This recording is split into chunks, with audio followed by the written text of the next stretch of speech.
This video is going to share with you some pop-up paper tricks for your animal habitats.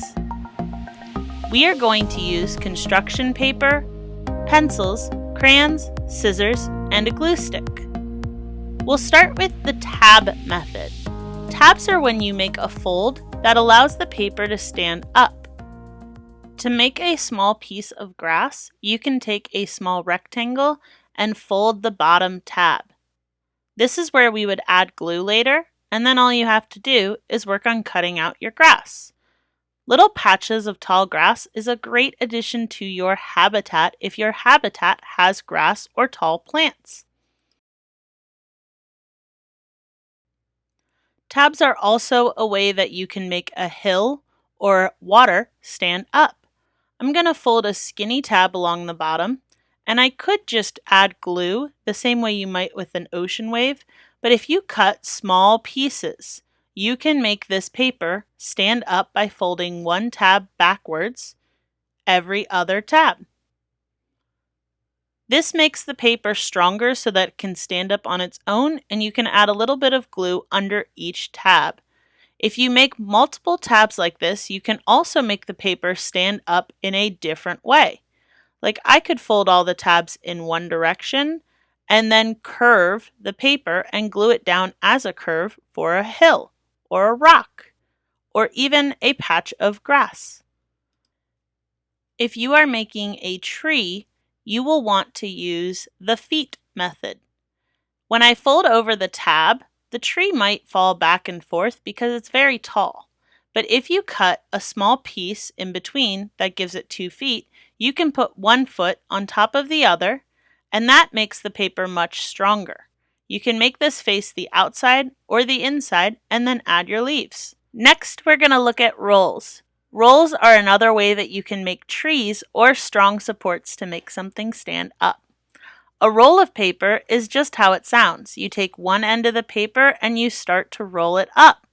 Rolls can be loose and wide, or they can be long and skinny. It depends on what you want to use them for. If you want your roll to stay, you need to add glue to the end, and when you roll it up, hold it for a few seconds so that the glue has a chance to stick. If you're using this roll to turn into a tree, you'll want to cut some tabs on each side.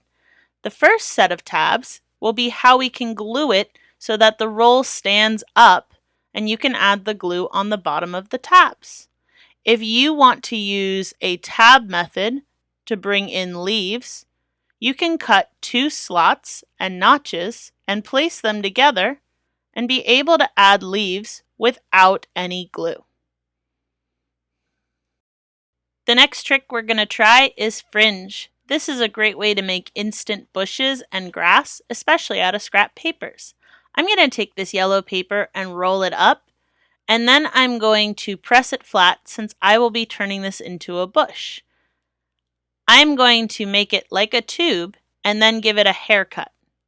Fringe is really small pieces that aren't cut off. They just happen to stick out, and then you can press them down, and if I wanted to make this stand up as a bush, just like my roll, I can make tabs on the bottom that I can glue down.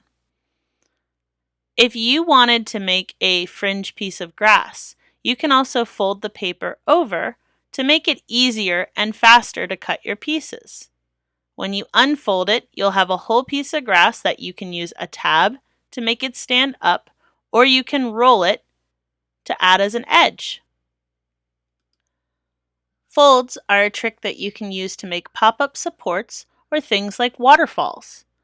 I'm going to go ahead and fold my paper back and forth, back and forth. Some people call this the fan fold because when you unfold it, it pops up like a spring, or if you grab an edge, it's like a fan. You can use these as an object, like a fence, or you can make a single spring and add objects to it, like this cloud. That'll be a chance to make a pop-up that you can glue to the background. You can also use this as a texture. I added some water details to this blue scrap paper, and I made my fold back and forth, and I can add this cloud at the bottom and attach it to the wall as a waterfall.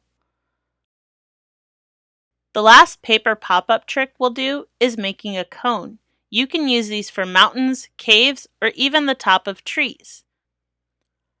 To start a cone, we need to get a square shape, so I am folding over part of this rectangle and cutting it off. Then we're going to start with cutting the chocolate chips. Those are the triangles in the corners.